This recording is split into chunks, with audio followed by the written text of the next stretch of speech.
உங்களுக்கு கல்யாணம் ஆயிருந்தா உங்க பொண்டாட்டி உங்க பிள்ளைங்க கூட இருக்க எவனும் எங்கேயும் வர மாட்டான். செத்தா கூட நான் எதிர்த்து தூக்கி போறதுக்கு வரதில்லை. அதனால நீங்க எல்லாரும் ஒழுக்கமா இருந்தீங்க அப்படின்னா அது உங்களுக்கு நல்லது.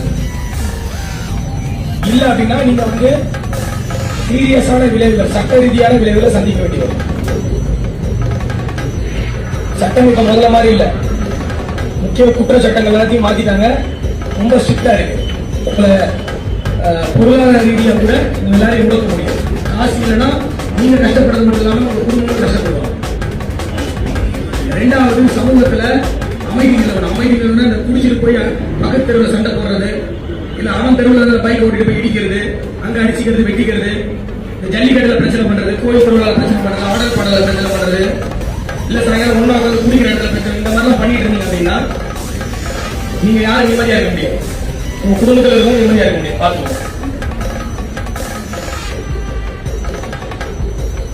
இங்க மொத்தமா ஒரு 300-400 பேர் இருக்கீங்க, அவ்வளவுதான். திருச்சி மாவட்டத்தோட தொகை பாத்தீங்கன்னா, ஜனத்தொகைன்னு பாத்தீங்கன்னா 30 லட்சம் தொடுது. நீங்க 300-350-400 பேர்னால 30 லட்சம் மக்கள் நிம்மதியா இருக்க முடியாம இருக்க முடியாது. 300 ஒரு நம்பரே கிடையாது. ஜெயில போனா ஜெயில் வாழ்க்கை ஃபுல்லா போயிடும்.